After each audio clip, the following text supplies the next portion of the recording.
Hey there! This week's episode is going to be a little light. It's been hell for timing with upcoming midterm projects and spending what little free time I have trying to learn Premiere. And as soon as I find my Street Shark, we can begin. Oh, I know where I left him.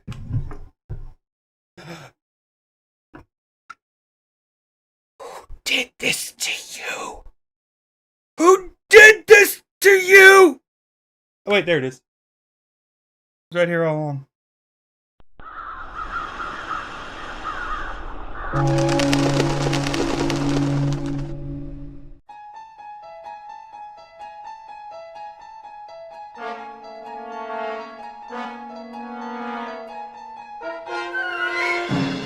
You are about to enter a dimension not only of sight and sound, but of mind. A journey into a wondrous land of imagination. A journey with me into the past. Between some 10 and 15 years ago, maybe not the full 15, but definitely more than 10. And what are we going to do once we get back there? Why, we're going to go find our younger, more naive selves. We're going to sit them down and say, in the future, we will have a black president. And we smile as our young, hopeful eyes light up and widen with the prospects of the future. But the end is not so pretty. Close to the end of his run as president, he will have divided the country in more ways than we could possibly imagine, and millionaire psychopaths will be the two main candidates while the sane people get completely ignored. But it gets worse! First-person puzzle platforming runs rampant. Yes, those horrid little false time stretchers that belong in no game come out of the goddamn woodwork. And worse, it's insanely popular, to the point that entire games are being built around it. It will get so bad that some of the most quoted gaming in-jokes will be spawned from them. And as the horror and despair sets into their little faces, we move in for the kill. And you will love it.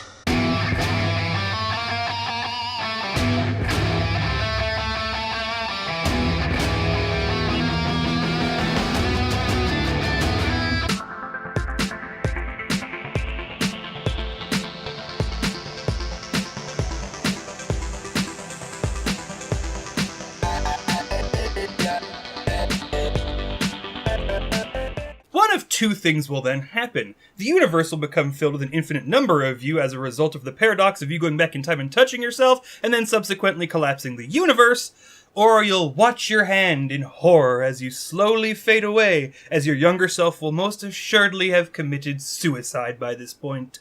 Developed by Landfall Games and published by Tiny Build, Clustertruck is a game that has no business being enjoyable.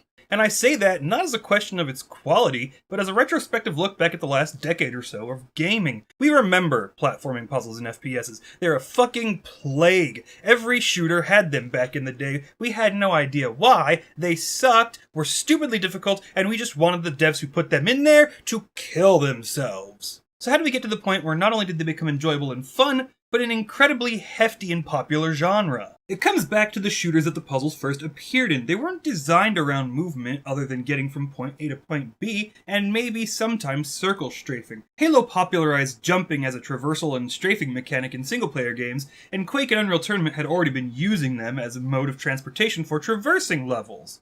In truth, it was an inevitability that it would become its own genre. It failed in these previous games because the mechanics focused more on the shooting, and thus delicate movement wasn't really an option.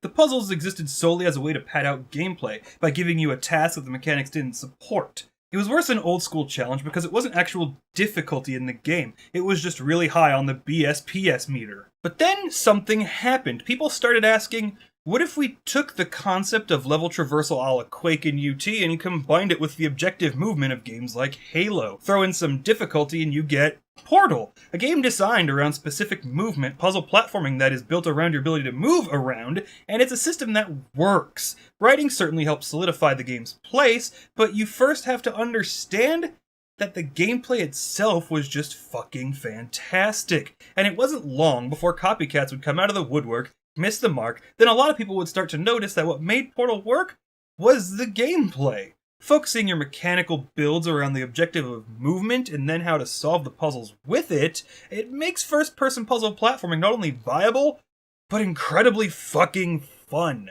So we come to Clustertruck, a game that can be described as the highway scene from The Matrix 2, only not trash tier. I fell in love with this game almost immediately. Incredibly fast movement, puzzle platforming based more on movement and technique than platform location, frenetic soundtrack, great aesthetic, and a fantastic difficulty curve. The game doesn't simply just feature you jumping. There are many supporting mechanics to find new ways to tackle your jump strings. Messing up a jump and smacking into the back of a truck isn't an instant death. You can actually vault up, have enough speed and hold jump, and you can launch yourself to incredible heights to skip obstacles and complete levels faster. While jumping off the side of trucks will give you an incredible boost of speed, the same with jumping off of flying trucks. You got skills you can equip to help you either platforming. If Skyrim was as wide as an ocean and deep as a puddle, this game is as wide as Lake Michigan and deep as the Mariana Trench. There's a lot to learn and play around with for not just speedrunning, but for pulling off awesome tricks. This is the kind of game where if it was even an hour longer, it would be worth $60. But it's not all good. The final level is kind of what inspired the content direction of this video. As I was playing through the game, I decided I wanted to do a video on it. It's more than praiseworthy, it truly is. But the final level, a pseudo-boss battle, kind of made me wonder, how did we get to this point? Clearing the air first and foremost, I spent a good 2 hours on the final level. It seriously took me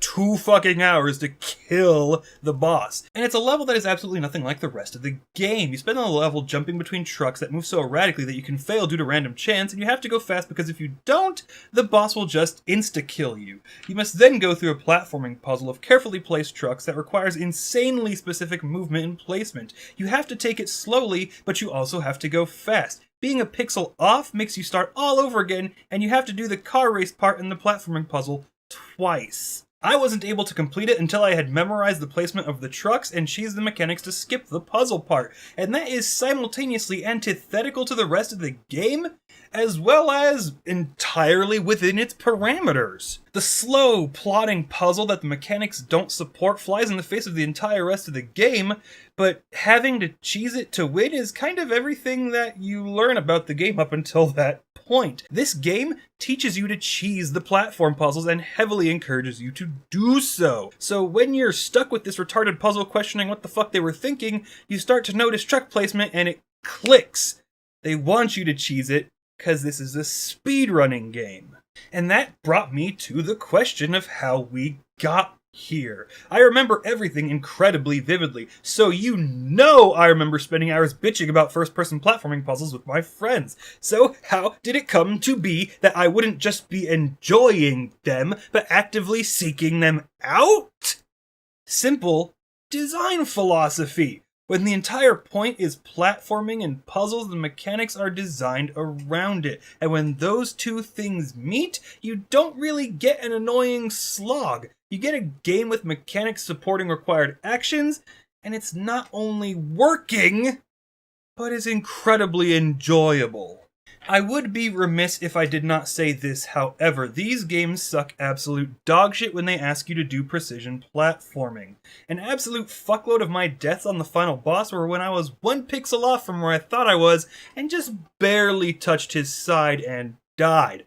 The one thing we simply do not have the ability to emulate in games at this time is spatial awareness. I simply don't know where my hitbox is, so there is so much guesswork that what is out of your control really shouldn't be.